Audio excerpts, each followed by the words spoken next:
என்னையே கை நீட்டி அடிக்கிற அளவுக்கு துணிஞ்சிட்டீங்கல்ல.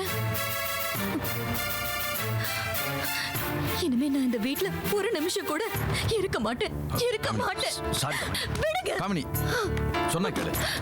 காமினி, சாரி காமினி. திரும்ப நீ என்ன அடிமான்னு சொன்ன, அதனாலதான் நான் கோவப்பட்டேன். ப்ளீஸ். நீங்க இப்ப என்ன அடிச்சது அடிமைன்னு சொன்னதுக்காக இல்ல. என் தங்கச்சியை எப்படியாவது இந்த வீட்டுக்கு கொண்டு வரணும் நீங்களும் ஆசைப்படுறீங்க. ஒரு பைத்தியக்காரனுக்கு என் தங்கச்சியை கட்டி வச்சு நீங்க நல்ல பேர் வாங்கணும்னு நினைக்கிறீங்க, அப்படிதானே? நான் இப்போ பேசினதுல சந்தியாவுக்கும் உங்க சின்னையாவுக்கும் கல்யாணம் நடக்காம போயிடுமோன்னு உங்களுக்கு பயம் வந்துடுச்சு. அந்த பயத்துலதான் என்ன கை நீட்டி அடிச்சிட்டீங்க. இப்ப சொல்றேன், என்ன கொலையே பண்ணாலும் இந்த கல்யாணம் மட்டும் நடக்காது. நான் நடக்கவும் விட மாட்டேன். காமெடி நில்லு ப்ளீஸ். நான் சொல்றது கேளு. இப்ப நீ உங்க அம்மா வீட்டுக்கு போக வேணாம். எதுவா இருந்தாலும் நமக்குள்ள பேசி சேர்த்துக்கலாம் ப்ளீஸ். பயப்படாதீங்க, நான் என் அம்மா வீட்டுக்கு கூட போகல. சந்தியா ஜாதகத்தை வாங்கிட்டு வர சொல்லி உங்களை ஏவி இருக்காங்கல்ல, அவங்கள போய் கேட்டுட்டு வரேன். காமினி வேணாம். நீ போன பெரிய பிரச்சனை ஆயிடும். சொன்னா கேளு. நீங்க தான் அவங்களுக்கு பயப்படணும். நான் பயப்பட வேண்டிய அவசியம் இல்லைங்க. இது என் தங்கச்சியோட வாழ்க்கை பிரச்சனை. இத நான் விட மாட்டேன். காமினி ப்ளீஸ், சொன்னா கேளு. விடுங்க.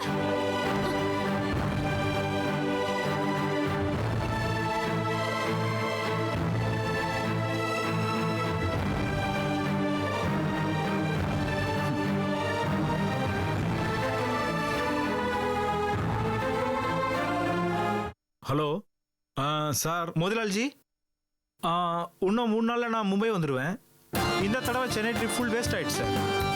பாஸ்கர் வந்தான், புதுசாக ஒரு பொண்ணை இன்ட்ரடியூஸ் பண்ணான், அப்புறம் காணா போயிட்டான். கூட வந்த பொண்ணும் காணா போயிடுச்சு. ஸோ அதனால் வந்துட்டு நான் மும்பை கிளம்புறதா டிசைட் பண்ணிட்டேன். சரி, நான் நைட்டில் பேசுகிறேன் ஜி. வச்சுட்டுமா?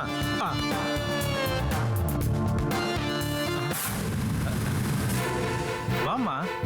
அடடட, நான் உன்னே பற்றி தான் பேசிட்டு இருந்தேன். நீயே வந்து திடீர்னு சர்ப்ரைஸ் கொடுத்துட்ட. வா, வந்து உக்காரு. சார், நான் டான்ஸ் கற்றுக்கிட்டப்போ பாஸ்கர் என்ன அவரோட கேமரால ஷூட் பண்ணாருல்ல? ஆமா, உன் கூட நிறைய பொண்ணுங்க ஆடினாலும் உன்னை தான் சுற்றி எடுத்தாரு. ஏன் சொல்லு? நான் தான் உன்னை ஸ்பெஷலாக எடுக்க சொல்லி சொன்னேன். சார், எனக்கு அந்த சீடியோட ஒரிஜினல் வேணும். அது எதுக்குமா உனக்கு? சார் வேணும். அந்த சீடியை பாஸ்கர் கையோட எடுத்துட்டு போயிட்டான். அதை கேட்டு இன்ஸ்பெக்டர் விக்னேஷ் கூட வந்தாரு. அந்த பாஸ்கர் எங்க போய் தொலைஞ்சானே தெரியல. உனக்கு ஏதாவது தெரியுமாமா? இல்லை சார், எனக்கு தெரியாது. விக்னேஷ் சாதாரண போலீஸ் ஆபீசர் மட்டும் இல்ல, பாஸ்கரோட சொந்த அண்ணன். அதனால தான் அவனை தீவிரமா தேடிக்கிட்டு இருக்காரு. நீ ஏம்மா பயப்படுற?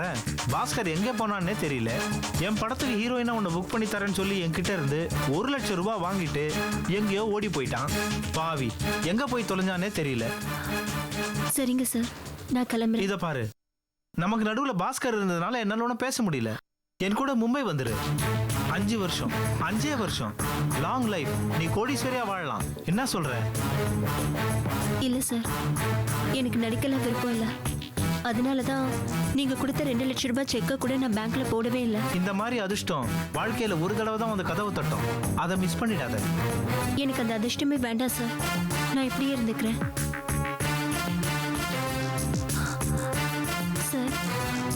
அந்த சீடி உங்ககிட்ட இருந்தா தயவு செஞ்சு என்கிட்ட கொடுத்துருங்க சார். என்கிட்ட இல்லம்மா. பாஸ்கர் தான் கையோட எடுத்துக்கிட்டு போயிட்டான்னு சொல்றேன்ல.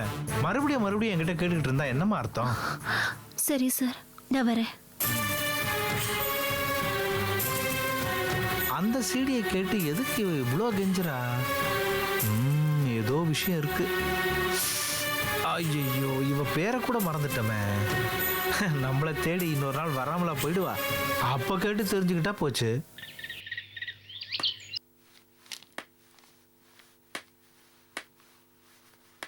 வா காமினி, நான் உங்ககிட்ட பேசணும்.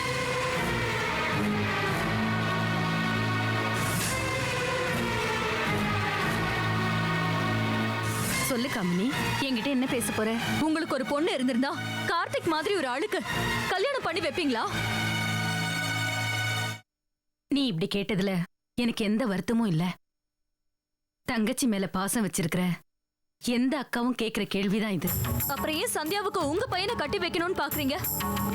தங்கச்சி நல்லா இருக்கணும்னு நீ நினைக்கிற, அதே மாதிரி என் பிள்ளைக்கு ஒரு நல்ல பொண்ணு கிடைக்கணும்னு ஒரு தாயா நான் நினைக்கிறேன். இதுல ஒண்ணும் தப்பில்லையே. அப்படின்னா உங்க பிள்ளைக்கு ஏன் தங்கச்சி தான் கிடைச்சாளா? டாக்டர் அப்படி சொல்றதா? ஏன் புருஷன் சொல்றாரு. சந்தியாவை தவிர வேற யாரும் அவனை குணப்படுத்த முடியாது, அதனால சந்தியாவை விட்டுறாதீங்கன்னு டாக்டர் அட்வைஸ் பண்ணிருக்காராம். உங்க சுயநலத்துக்காக ஏன் தங்கச்சியோட வாழ்க்கையை பலி கொடுக்க போறீங்களா? இதுக்கு நான் ஒத்துக்கவே மாட்டேன். ஏன் தங்கச்சியோட வாழ்க்கை தான் எனக்கு முக்கியம். ஆஹா, இவளை சும்மா சொல்லக்கூடாது. தான் கூட பிறந்தவோ பெரிய கோடீஸ்வரி ஆயிடுவாங்கிற பொறாமையில குதிக்கிறா. அதுக்கு அவ மேல பாசம் இருக்கிற மாதிரி நடிக்கிறா. இவ இருக்கிற வரைக்கும் நாம டென்ஷன் ஆக வேண்டியதில்லை. இந்த கல்யாணத்தை இவளே தடுத்து நிறுத்திடுவா. என்னம்மா யோசிக்கிறீங்க? என்னை எப்படி சமாதானப்படுத்துறதுன்னு யோசிக்கிறீங்களா? இல்லம்மா, உன்னோட ஆதங்கம் நியாயமானதுதான். கல்யாணங்கிறது 1000 காலத்து பயிருன்னு சொல்லுவாங்க. நாங்க முடிவு பண்ணா போதுமா? கடவுளோட விருப்பம் எப்படி இருக்குன்னு எனக்கு தெரியாதுமா. எல்லாம் ஆண்டவன் செயல். இன்னும் நிறைய விஷயங்களை நாம கடந்து வர வேண்டியது இருக்குமா. முதல்ல அவங்களுக்கு ஜாதகம் பொருந்தணும், அப்புறம் என் பையன் ஒத்துக்கணும். இப்படி நிறைய இருக்குமா. இதெல்லாம் மீறி அவங்க கல்யாணம் நடந்தா அது தெய்வத்தோட செயல்னு நினைச்சுக்குவோம்.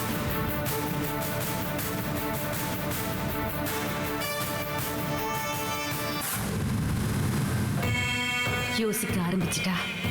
இவளை அப்பப்ப பட்டு தீட்டி விட்டா போதும். நாம செய்ய வேண்டிய வேலையை இவளே பார்த்துக்குவா.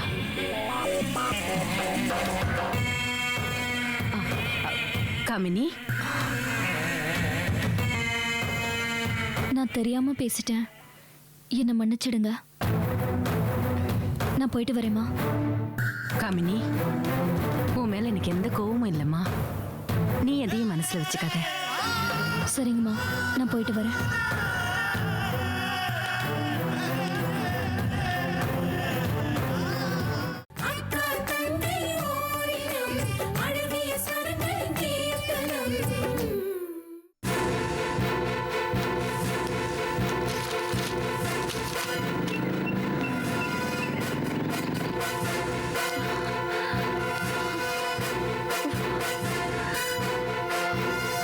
அந்த சீடி எங்கன்னே தெரியலையே.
சரி ஓகே.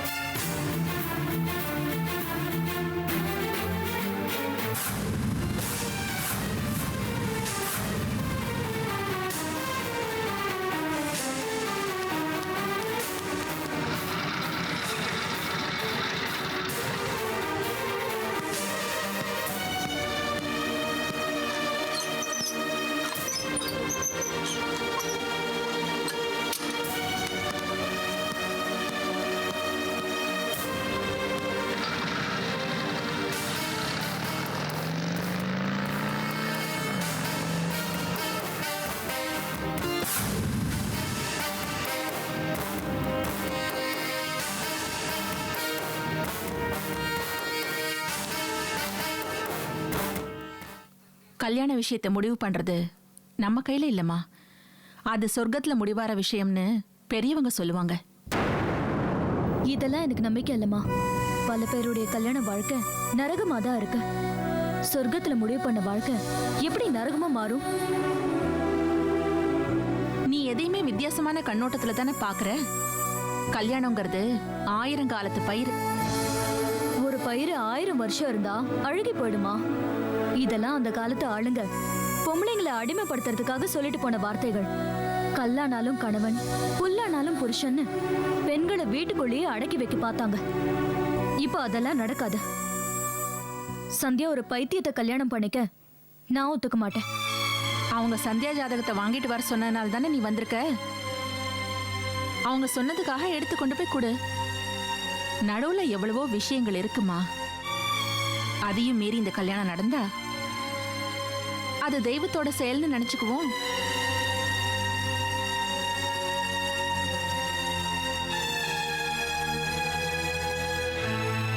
இந்தாமா.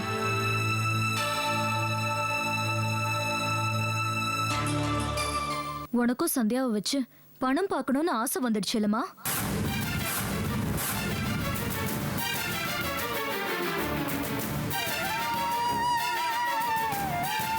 உனக்கும் பணம் தான் பெருசுனா சொல்லுமா.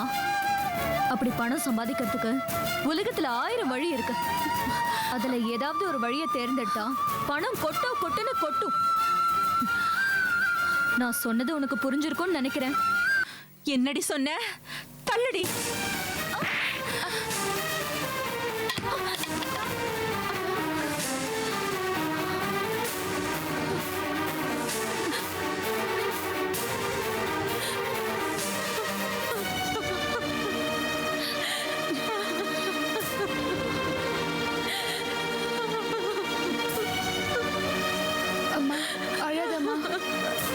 ஏமா அழற? அழாதீங்கம்மா.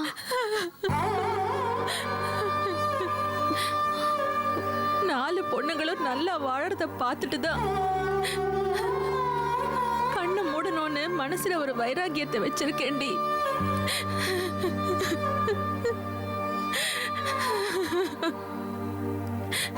இல்லைன்னா நான் அனுபவிக்கிற கொடுமைக்கு எப்பவோ போய் சேர்ந்திருப்பேன்.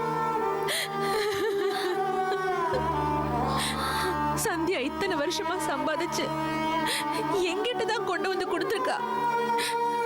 அவ சம்பாத்தியத்துல உங்களை படிக்க வச்சு ஆளாக்கின. அதை தவிர சின்ன ஆசை கூட இது வரைக்கும் வச்சது இல்லடி.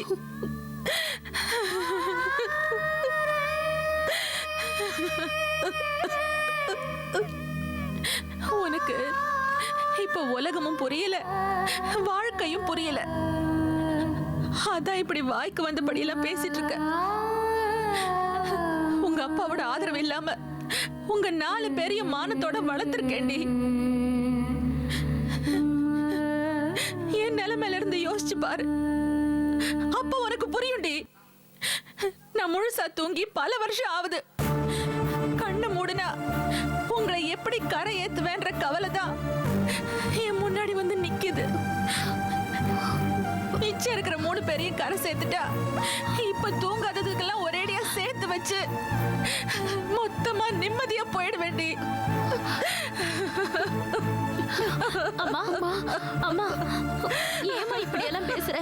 ப்ளீஸ்மா இப்படி எல்லாம் பேசாத. அவ சொல்றத கேட்டீங்கல்ல? சந்தியாக்கு ஒரு நல்ல வாழ்க்கை அமையட்டுமேன்னு நான் எதிர்பார்க்கறது தப்பாடி. அதுக்கு என்னெல்லாம் பேசிட்டு இருக்கா பாத்தியா? நீ எப்பவும் சந்தியாவுக்கு தான் சப்போர்ட் பண்ணுவ. சரி, நடக்கிறது நடக்கட்டும். சந்தியா ஒரு பைத்தியக்காரனை தான் கல்யாணம் பண்ணிக்கணும்னு அவ தலையில எழுதிருந்தா அதை யாரால மாத்த முடியும்? இருக்கா? இத அவங்க கிட்ட கொடுக்கறேன். சந்தோஷம் தானே?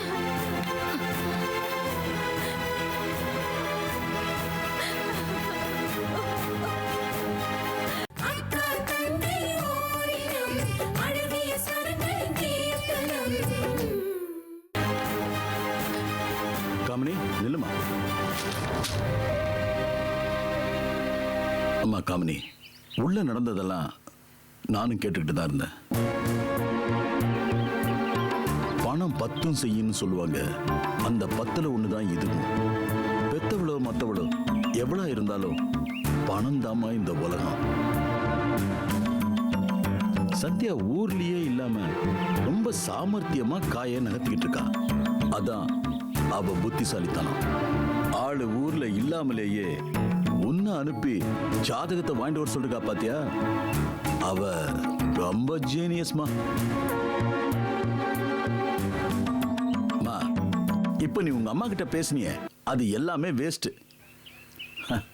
இது கத்தி சாதிக்க வேண்டிய விஷயம் இல்ல, புத்தியால சாதிக்க வேண்டிய விஷயம். சந்தியா எப்படி இந்த விஷயத்தை டீல் பண்றாளோ அதே மாதிரி நீ இந்த விஷயத்தை டீல் பண்ணுமா. எப்படிப்பா?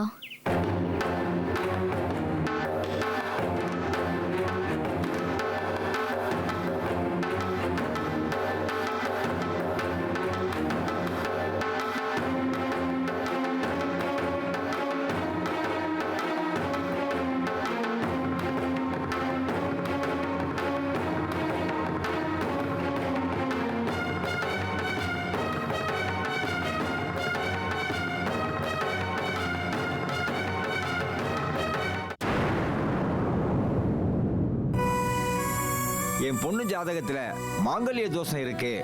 இந்த ஜாதகத்தை நல்ல ஜாதகமா மாத்தி கொடுங்க, அப்பதான் என் பொண்ணுக்கு கல்யாணம் நடக்கும், இதை செஞ்சு கொடுங்க அப்படின்னு கேட்கிற அப்பா அம்மாவை தான் நான் கேள்விப்பட்டிருக்கேன். அந்த மாதிரி கேட்டு வந்தவங்களுக்கு நான் எழுதி கொடுத்துருக்கேன். ஆனா நீ என்னடான்னா நல்ல ஜாதகத்தை கொண்டு வந்து மாங்கல்ய தோஷம் உள்ள ஜாதகமா எழுதி கொடுங்கன்னு கேட்குறியே. சாமி, நானும் ஒரு நல்ல விஷயத்துக்காக தான் இந்த ஜாதகத்தை மாத்தி எழுத சொல்றேன். இந்த ஜாதகத்தை நான் மாத்தி எழுதிட்டா அந்த பொண்ணுக்கு எப்பவுமே கல்யாணம் நடக்காதுமா. நீங்க சொல்ற மாதிரி இந்த கல்யாணம் நடக்க கூடாதுன்னு தான் நான் இந்த ஜாதகத்தை மாத்தி கேக்குறேன். ஏமா அப்படி சொல்ற? இந்த பொண்ணு உனக்கு எதிரியா? இல்ல சாமி, இது என் சொந்த தங்கச்சியோட ஜாதகம். இவ எங்க குடும்பத்துக்காக தியாகம் பண்ண போறேன்னு ஒரு பைத்தியக்காரனை போய் கல்யாணம் பண்ணிக்க திட்டம் போட்டிருக்கா. அவனை கல்யாணம் பண்ணா அவ வாழ்க்கை நரகமாகிடும் இல்லையா? அதான் ஒரு பொறுப்புள்ள அக்காவா அவ வாழ்க்கையை காப்பாற்ற முயற்சி பண்றேன், அவ்வளவுதான். ஏமா நீ சொல்றது உண்மையா? ஆமாங்க, என் தங்கச்சியோட தலையெழுத்தை மாத்தணும்னா இந்த ஜாதகத்தையும் மாத்திதான் ஆகணும். நீ சொல்றது சரின்னு படுது. அதுக்காக வேற ஒரு ஜாதகம் தரேன். ஆனா ஒண்ணு, இந்த பொண்ணுக்கு யாரோட கல்யாணம் நடக்கணும்னு விதி இருக்கோ அதை யாராலும் மாத்த முடியாதுமா. கொஞ்சம் பொறுமையாரு. நீ கேட்டது மாதிரியே வேற ஒரு ஜாதகத்தை எழுதி கொண்டாந்து உன்கிட்ட கொடுக்குறேன்.